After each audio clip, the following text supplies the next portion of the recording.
Pernah gak sih kamu ngerasain baru aja gajian, tapi kok dompet udah mulai tipis lagi? Gak usah khawatir, kamu gak sendirian. Banyak juga orang yang mengalami hal yang sama. Nah, ternyata ada beberapa kebiasaan yang bikin kita tanpa sadar boros dan bikin dompet jadi cepat kosong. Stay tune, karena di video ini kita bakal bahas 8 kesalahan yang bikin dompet kamu bocor halus tanpa disadari. Baik sahabat, inilah 8 kesalahan fatal yang bikin isi dompetmu tipis. Kesalahan pertama, belanja impulsif, gak ada rencana, langsung buy. Belanja tanpa rencana itu sering banget bikin kita boros. Kadang cuma karena lihat diskon, langsung check out. Padahal barangnya belum tentu kita butuhin banget. Dampaknya isi dompet jadi cepat habis, sementara barang yang kebeli seringkali berakhir nganggur. Solusinya, bikin daftar belanja sebelum keluar rumah atau sebelum buka aplikasi e-commerce. Kalau nggak ada di list, tahan dulu sampai kamu benar-benar yakin butuh. Kesalahan kedua, sering makan atau ngopi di luar. Kelihatannya sih murah ya, satu kali makan atau ngopi di luar. Tapi kalau sering, jumlah pengeluarannya bisa gede juga loh. Dampaknya, tanpa sadar, uang habis buat jajan yang sebenarnya bisa dikurangi atau diganti sama masakan rumah. Solusinya, batasi frekuensi makan atau ngopi di luar. Kamu bisa atur misalnya cukup seminggu sekali aja untuk menghemat uang. Kesalahan ketiga, biaya langganan yang nggak terpakai. Sering langganan banyak layanan, mulai dari streaming sampai aplikasi belajar yang akhirnya jarang kita pakai.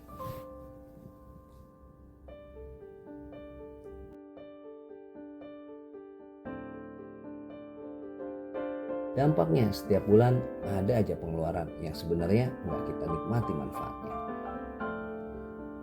Solusinya, evaluasi langganan bulananmu dan pilih yang benar-benar sering kamu pakai, stop langganan yang jarang digunakan. Kesalahan keempat, terlalu gampang tergoda diskon.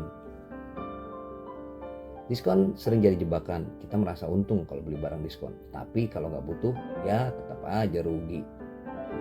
Dampaknya, uang habis buat barang-barang yang sebenarnya nggak terlalu penting atau urgent. Solusinya, selalu tanyakan dulu apakah ini benar-benar perlu sebelum check out. Pikirkan lagi apakah barang tersebut benar-benar ada di rencana pembelian. Kesalahan kelima, sering membeli barang dengan kualitas rendah. Barang murah dengan kualitas rendah memang terasa menghemat di awal, tapi kalau cepat rusak malah boros karena harus beli lagi. Dampaknya uang terbuang buat beli barang yang sama berkali-kali.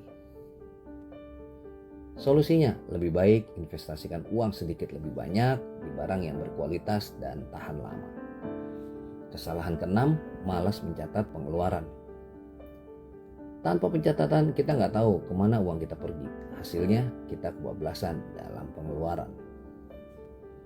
Dampaknya, kehabisan uang tanpa tahu penyebabnya, jadi sulit buat berhemat.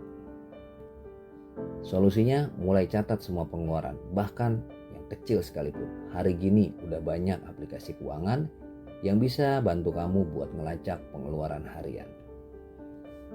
Kesalahan ketujuh, gaya hidup yang gak sesuai kantong. Berusaha tampil seperti orang lain yang mungkin penghasilannya lebih besar atau lebih stabil dari kita. Dampaknya selalu merasa kekurangan karena terlalu banyak pengeluaran untuk gaya hidup yang gak sesuai kemampuan. Solusinya, sesuaikan gaya hidup dengan penghasilan sendiri. Pikirkan prioritas dan ingat bahwa kebahagiaan gak selalu dari barang-barang mahal. Kesalahan 8, gak punya dana darurat. Dana darurat itu penting buat kebutuhan mendadak, tapi seringkali kita malah gak punya simpanan. Dampaknya saat ada keperluan mendadak, kita terpaksa ngeluarin uang lebih atau bahkan berhutang. Solusinya, sisihkan sebagian penghasilan tiap bulan untuk dana darurat. Nggak harus langsung besar, yang penting rutin dan konsisten.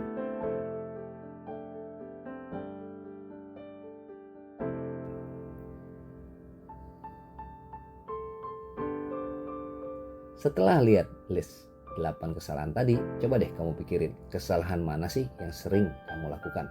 Karena kunci dompet nggak cepet tipis itu sebenarnya adalah kebiasaan kita sendiri. Mulai sekarang yuk pelan-pelan perbaiki pola keuangan kita. Ikuti dan konsisten lakukan langkah-langkah yang udah diberikan tadi. Jangan lupa share video ini ke teman-temanmu yang mungkin masih sering bikin dompet yang tipis juga, biar jadi manfaat dan ilmu jariah buat kamu. Thank you ya udah nonton dan sampai jumpa di video berikutnya. Saya doakan kamu semua bisa lebih bijak dan makin cerdas dalam mengelola keuangan.